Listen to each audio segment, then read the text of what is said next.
Mrs. Lorimer came out of a certain door in Harley Street. She stood for a minute at the top of the steps, and then she descended them slowly. There was an expression on her face, a mingling of grim determination and of strange indecision. She bent her brows a little, as though to concentrate on some all absorbing problem. It was just then that she caught sight of Anne Meredith on the opposite pavement. Anne was standing staring up at a big block of flats just on the corner. Mrs. Lorimer hesitated for a moment. Then she crossed the road.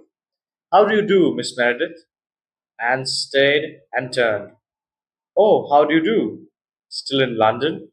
Said Mrs. Lorimer. No, I've only come up for the day to do some legal business. Her eyes were still straying back to the big block of flats. Is anything the matter? Anne stated guiltily. The matter? Oh no, what should be the matter? You were looking as though you had something on your mind. I haven't. Well, at least I have, but it's nothing important. Something quite silly. She laughed a little. She went on. It's only that I thought I saw my friend, the girl I live with, go in there, and I wondered if she'd gone to see Mrs. Oliver. Is that where Mrs. Oliver lives? I didn't know. Yes, she came to see us the other day and she gave us her address and asked to come and see her. I wonder if it was Rhoda I saw or not. Do you want to go up and see? No, I'd rather not do that. Come and have tea with me, said Mrs. Lorimer. There's a shop quite near here that I know. It's very kind of you, said Anne, hesitating. Side by side, they walked down the street and turned into a side street. In small pastry cooks, they were served with tea and muffins. They did not talk much. Each of them seemed to find the other's silence restful. Anne asked suddenly, has Miss Oliver been to see you? Mrs. Lorimer shook her head. No one has been to see me except Monsieur Poirot. I didn't mean, didn't you? I think you did, said Miss Lorimer. The girl looked up, a quick, frightened glance. Something she saw in Miss Lorimer's face seemed to reassure her. He hasn't been to see me, she said slowly. There was a pause. Hasn't Superintendent Battle been to see you? Asked Anne. Oh, yes, of course, said Mrs. Lorimer. Anne said hesitatingly, what sort of things did he ask you? Mrs. Lorimer sighed wearily. The usual things, I suppose, routine enquiries. He was very pleasant over it all. I suppose he interviewed everyone. I should think so. There was another pause, and Anne said, Miss Lorimer, do you think they will ever find out who did it? Her eyes were bent out of her plate. She did not see the curious expression in the older woman's eyes as she watched the downcast head. Mrs. Lorimer said quietly, I don't know. Anne murmured, it's not very nice, is it? There was that same curious, appraising, yet sympathetic look on Mrs. Lorimer's face as she asked, how old are you, Anne Meredith? I I'm 25, she stammered. And I am 63, said Mrs. Lorimer. She went on slowly. Most of your life is in front of you, and shivered. I might be run over by a bus on the way home, she said. Yes, that is true, and I might not. She said it in an odd way, and looked at her in astonishment. Life is a difficult business, said Mrs. Lorimer. You'll know that when you come to my age, it needs infinite courage and a lot of endurance. And in the end, one wonders, was it worthwhile? Oh, don't, said Anne. Mrs. Lorimer laughed, her old competent self again. It's rather cheap to say gloomy things about life, she said. She called the waitress and settled the bill. As they got to the shop, the door taxi crawled past, and Mrs. Lorimer hailed it. Can I give you a lift? She asked. I'm going south of the park. Anne's face lighted up. No, thank you. I see my friend turning the corner. Thank you so much, Mrs. Lorimer. Goodbye. Goodbye and good luck, said the older woman. She drove away and Anne hurried forward. Rhoda's face lit up and she saw her friend, then changed to a slightly guilty expression. Rhoda, have you been to see Mrs. Oliver? demanded Anne. Well, as a matter of fact, I have. And I just got you. I don't know what you mean by got. Let's go down there and take a bus. You'd gone off on your own ploys with the boyfriend. I thought at least he'd give you tea. Anne was silent for a minute, a voice ringing in her ears. Can't we pick up your friend somewhere and have tea together? And her own answer hurried without taking time to think. Thanks awfully, but we've got to go out to tea together with some people. A lie, and such a silly lie. The stupid way one said the first thing that came into one's head instead of just taking a minute or two to think. Perfectly easy to have said, thanks, but my friend has got to go out to tea. That is, if you didn't, as she hadn't wanted to have Rhoda too.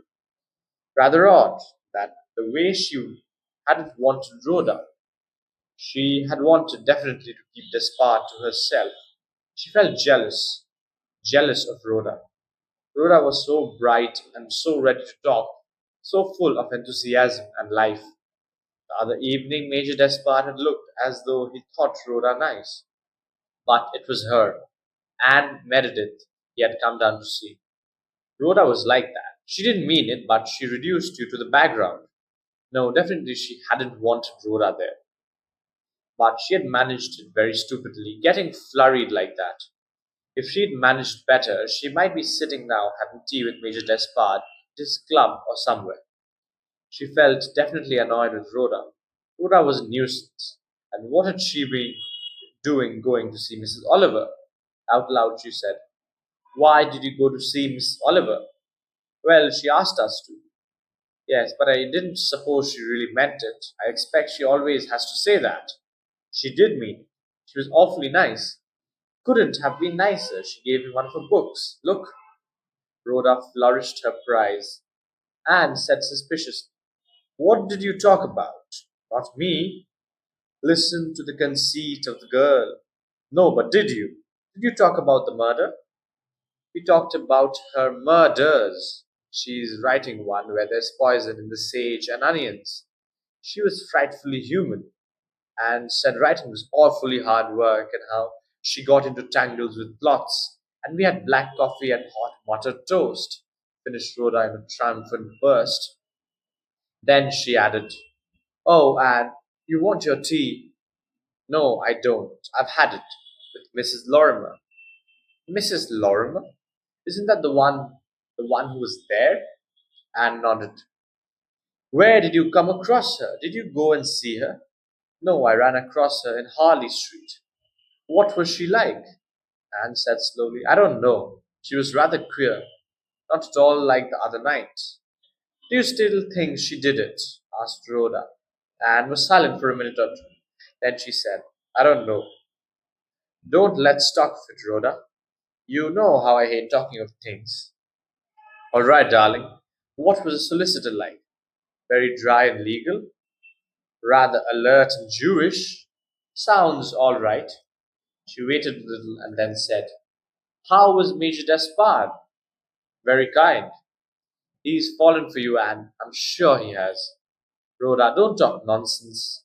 Well, you'll see. Rhoda began humming to herself. She thought, of course he's fallen for her. Anne's awfully pretty, but a bit wishy-washy. She'll never go on treks with him. Why, she'd scream if she saw a snake. Men always do take fancies to unsuitable women. Then she said out loud, the bus will take us to Paddington. We'll catch the 4:48. The telephone rang in Poirot's room, and a respectful voice spoke. Sergeant O'Connor. Superintendent Battle's compliments, and would it be convenient for Mr. Hercule Poirot to come to Scotland Yard at 11:30? Poirot replied in the affirmative, and Sergeant O'Connor rang off. It was 11:30 to the minute when Poirot descended from his taxi at the door of Scotland Yard, to be at once seized upon by Miss Oliver. Monsieur Poirot, how splendid! Will you come to my rescue? Madame, what can I do? Pay my taxi for me. I don't know how it happened, but I brought out the bag I kept my going abroad money in, and the man simply won't take francs or liras or marks. Poirot gallantly produced some loose change, and he and Mrs. Oliver went inside the building together. They were taken to Superintendent Battle's own room. The superintendent was sitting behind a table and looking more wooden than ever. "Just like a piece of modern sculpture," whispered Miss Oliver to Poirot. Battle rose and shook hands with them both, and then they sat down.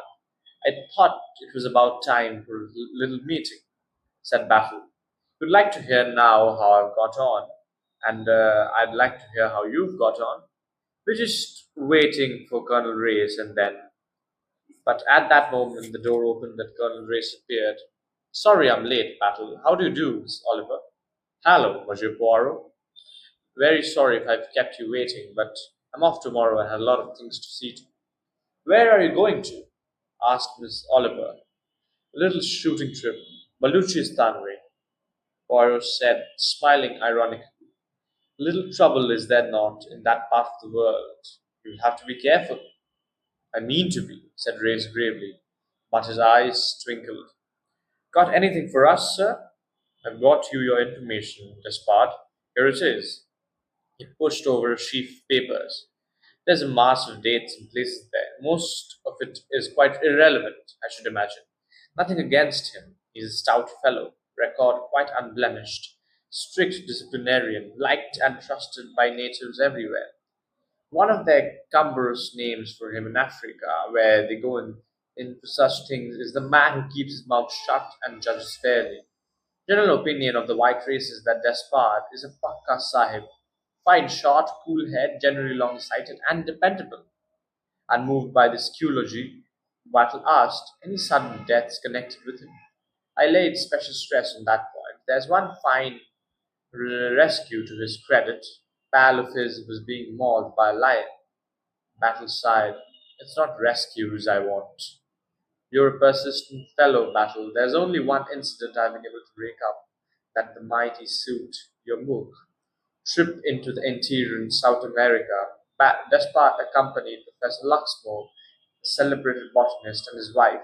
The professor died of fever and was buried somewhere up the Amazon." "Fever, huh?"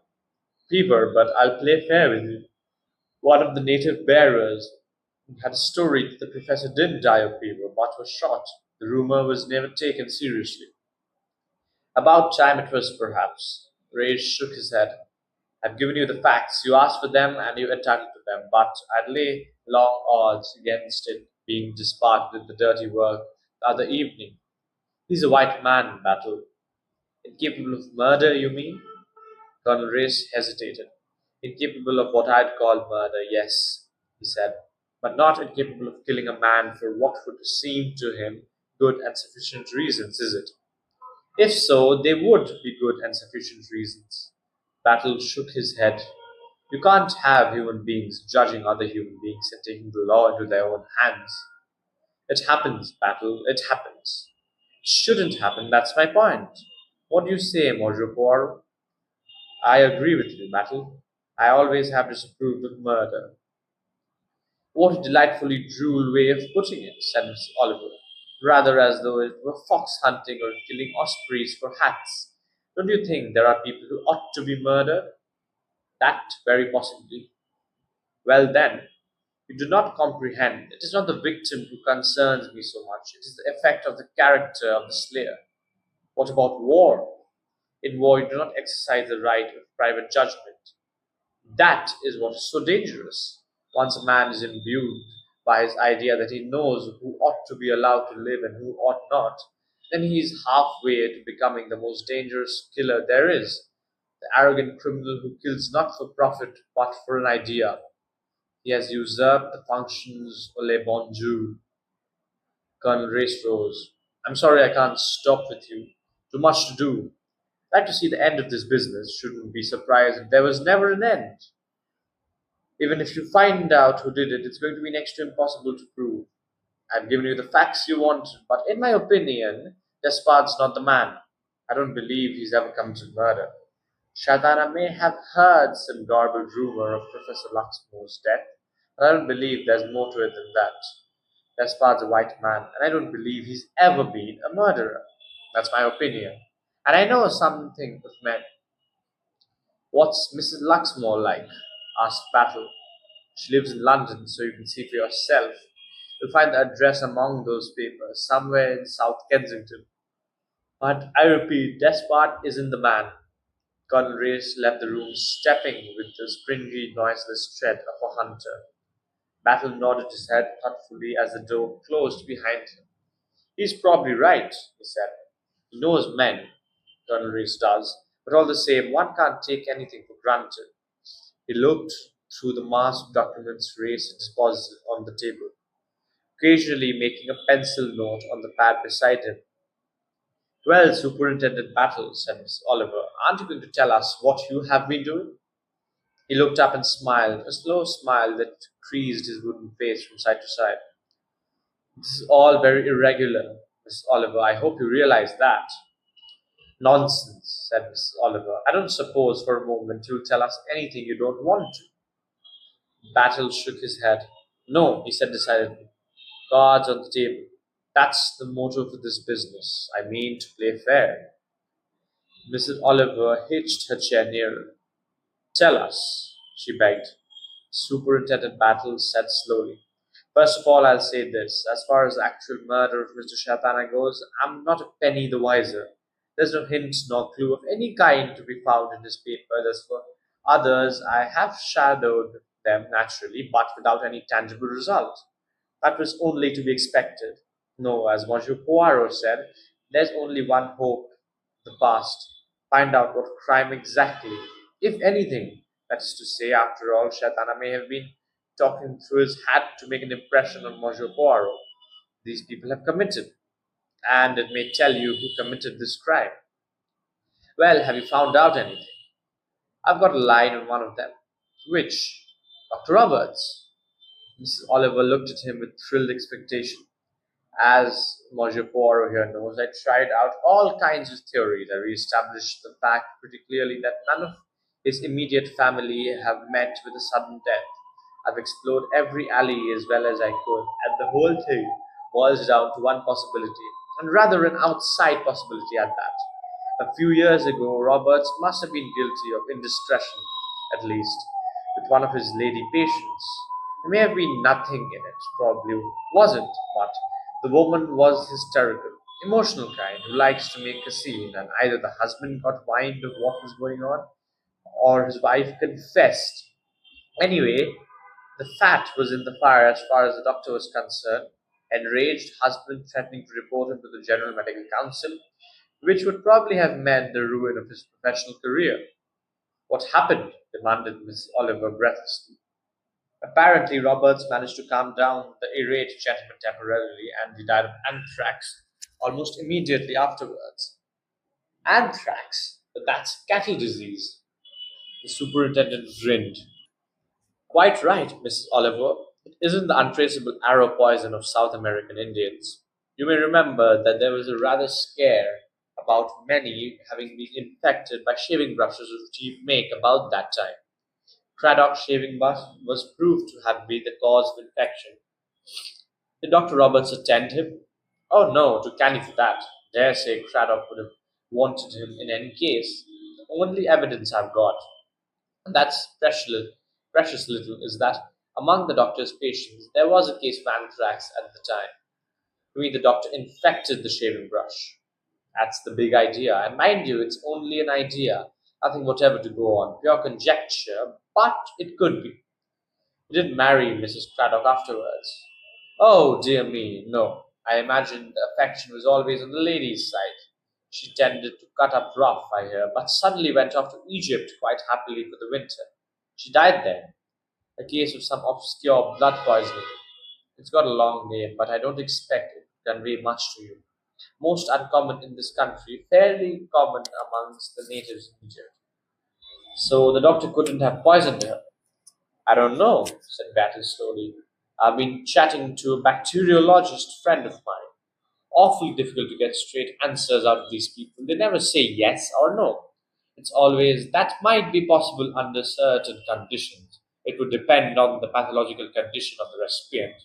Such cases have been known. A lot depends on individual idiosyncrasy, all that sort of stuff.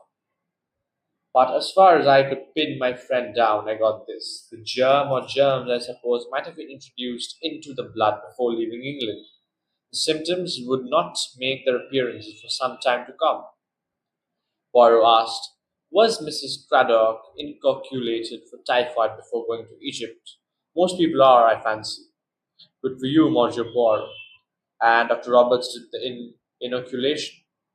That's right, there you are again. We can't prove anything. She had the usual two inoculations, and may have been typhoid inoculations for all we know. Or one of them may have been typhoid inoculation and the other something else. We don't know. We never shall know. The whole thing is pure hypothesis. All we can say is it might be. Poirot nodded thoughtfully. It agrees very well with some remarks made to me by Mr. Shatana.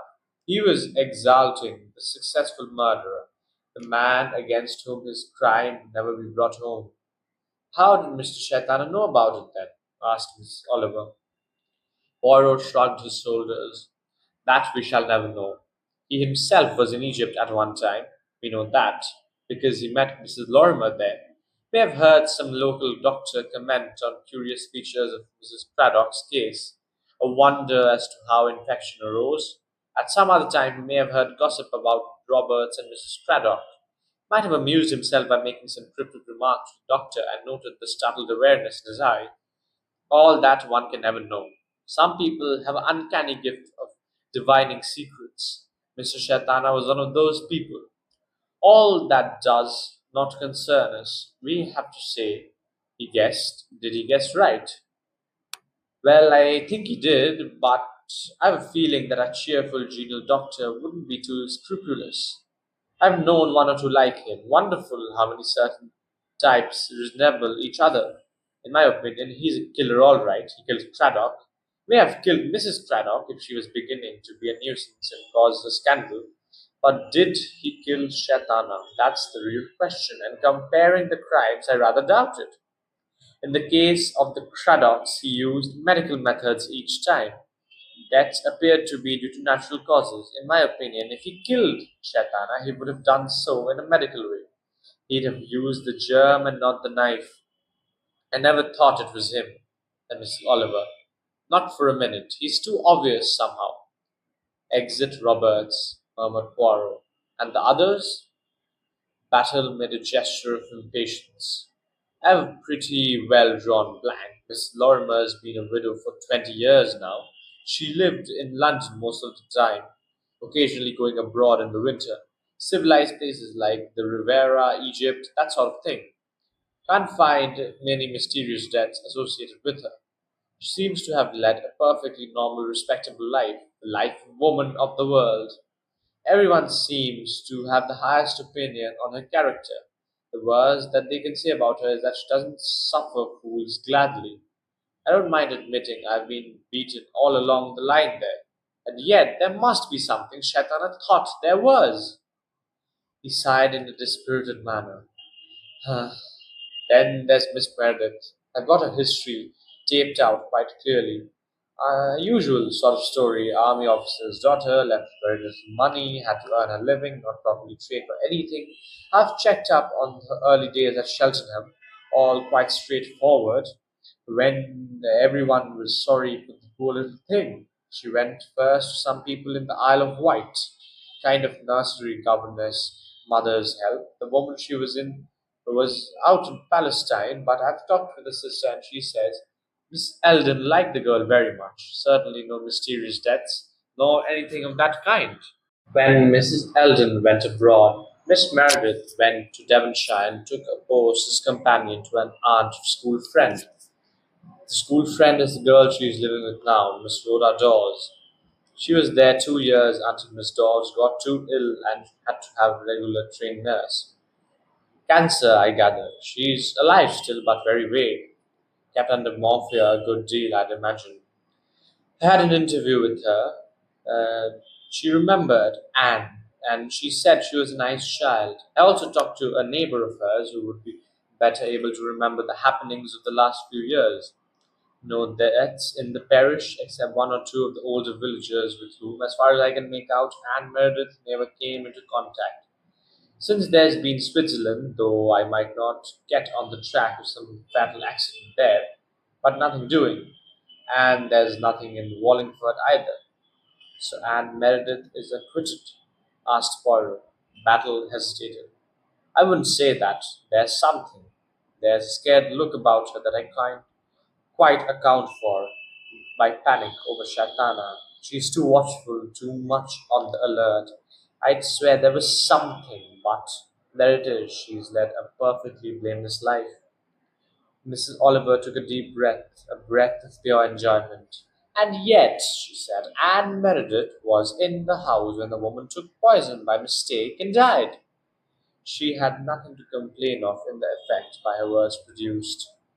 Superintendent Battle spun around in his chair and stared at her in amazement. Is this true, Mrs. Oliver? How do you know? I've been sleuthing, said Mrs. Oliver. I get on with girls. I went down to see those two and told them a cock and bull story about suspecting Dr. Roberts. The Rhoda girl was friendly, oh, and rather impressed by thinking I was a celebrity. The little Meredith hated my coming and showed it quite plainly. She was suspicious. Why should she be if she hadn't done anything to hide? I asked either of them to come and see me in London. The Rhoda girl did, and she blurted the whole thing out. How Anne had been rude to me the other day, because something I had said had reminded her of a painful incident, and then she went on to describe the incident. Did she say when and where it happened? 3 years ago in Devonshire.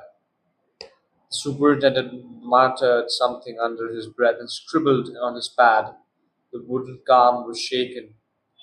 Mrs. Oliver sat enjoying her triumph. It was a moment of great sweetness to her. Battle recovered his temper. I take off my hat to you, Miss Oliver, he said. You've put one over us this time. That is very valuable information. It just shows how easily you can miss a thing. He frowned a little. She can't have been there, whatever it was, long. A couple of months at most. Must have been between the Isle of Wight and going to Miss Dawes. Yes, that could be it right enough. Naturally, Miss Eldon's sister remembers she went off to a place in Devonshire. She doesn't remember exactly who or where. Tell me, said Poirot, was this Miss Eldon an untidy woman? Battle bent a curious gaze upon him. It's odd you're saying that, Monsieur Poirot. I don't see how you could have known. The sister was rather a precise party in talking. I remember her saying, My sister is so dreadfully untidy and slapdash. But how did you know? Because she needed a mother's help, said Mrs. Oliver. Poirot shook his head. No, no, it was not that. It is of no moment. I was only curious. Continue, Superintendent Battle. In the same way, went on Battle, I took it for granted that she went to Miss Dawes straight from the Isle of Wight. She's sly, that girl. She deceived me all right, lying the whole time. Lying is not always a sign of guilt. I know that, Monsieur Poirot. There's a natural liar, I should say. She was one, as a matter of fact. Always says the things that sound best, but all the time it's a pretty grave risk to take, suppressing facts like that. She wouldn't know you had any idea of past crimes, said Miss Oliver. That's all the more reason for not suppressing it, that little piece of information. Must have been accepted as a bona fide case under an accidental death, so she'd nothing to fear unless she were guilty. Unless she were guilty of Devonshire death, yes, said Poirot. Battle turned to him. Oh, I know, even if that accidental death turns out to be not so accidental, doesn't follow that she killed Shatana. But these other murders are murders too. I want to be able to bring home a crime to the person responsible for it. According to Mr. Shatana, that is impossible, remarked Poirot. It is in Robert's case. It remains to be seen if it is in Miss Meredith's. I shall go down to Devon tomorrow. Will you know where to go? Asked Mrs. Oliver. I didn't like to ask Rhoda for more details. No, that was wise of you. I shan't have much difficulty. There must have been an inquest. I shall find it in the coroner's records. That's routine police work. They'll have it all taped out for me by tomorrow morning. What about Major Despard? Asked Mrs. Oliver. Have you found out anything about him? I've been waiting for Colonel Reese's reports, said Superintendent Battle. I've had him shadowed, of course. One rather interesting thing. He went down to see Mrs. Meredith at Wallingford. You remember he said he'd never met her until the other night. But she's a very pretty girl, murmured Poirot. Battle laughed. Yes, I'd expect that's all that is to it. By the way, Despard's taking no chances. He's already consulted a solicitor. That looks as though he's expecting trouble. He's a man who looks ahead, said Poirot. He's a man who prepares for every contingency, and therefore not the kind of a man to stick a knife into a man in a hurry, said Battle with a sigh. Not unless it is the only way, said Poirot. He can act quickly, remember? Battle looked across the table at him. Now, Monsieur Poirot, what about your cards? Haven't seen your hand down on the table yet. There is so little in it. You think I conceal facts from you? It is not. I have not learned many facts. I have talked with Dr. Roberts, with Miss Lorimer, with Major Despard, and what have I learned? This, that Dr. Roberts is a keen observer, that Mrs. Lorimer, on the other hand, has the most remarkable power of concentration, but is, in consequence, almost blind to her surroundings. But she is fond of flowers. Despard notices only things which appeal to him, rugs, trophies of sport. He has neither what I call the outward vision nor the inner vision, concentration, focusing of the mind on one object. He had a purposefully limited vision. He sees only what blends and harmonizes with the bent of his mind. So those are what you call facts, huh? Said Battle curiously. They are facts, very small fry, perhaps. What about Miss Meredith? I have left her to the end, but I shall question her too as to what she remembers in that room. It's an odd method of approach, said Battle thoughtfully. Purely psychological. Suppose they're leading you up the garden path? Poirot shook his head with a smile. No, that would not be impossible. Whether they were trying to hinder or to help, I necessarily reveal that type of mind. There's something in it, no doubt, said Battle thoughtfully. I could work that way myself. Poirot said, still smiling. I feel I have done very little in comparison with you and Miss Oliver and with Colonel Race. My cards that I place on the table are very low ones. Battle twinkled at him. As to that, Monsieur Poirot, the two of trumps is a low card, but it can make any one of three aces. All the same, I'm going to ask you to do a practical job of work, and that is, I want you to interview Professor Luxmore's widow. And why do you not do that yourself? Because, as I just said now, I'm off to Devonshire. Why do you not do that yourself? Repeated Poirot. Won't be put off, will you? Well, I'll speak the truth. I think you will get more out of her than I shall. My method being less straightforward? Well, you can put it that way if you like, said Battle, grinning. I've heard Inspector Japp say that you've got a torturous mind. Like the late Mr. Shatana? You think he would have been able to get things out of her? Poirot said slowly. I rather think he did get things out of her. What makes you think so? A chance of remark, Major Despards. Gave himself away, did he? That sounds unlike him. Oh, my dear friend, it is not impossible not to give oneself away, unless one never opens one's mouth. Speech is the deadliest of revealers, even if people tell lies. Yes, madame, because it can be seen at once that you tell a certain kind of lie. You make me quite uncomfortable, said Miss Oliver, getting up. Superintendent Battle accompanied her to the door and shook her hand warmly. You've been the goods, Mrs. Oliver, he said. You're a much better detective than that long, lanky Laplander of yours. Finn, corrected Miss Oliver. Of course he's idiotic, but people like him. Goodbye. I too must depart. Battle scribbled an address on a piece of paper and shoved it into Poirot's hand. There you are. Go and tackle her. Poirot smiled.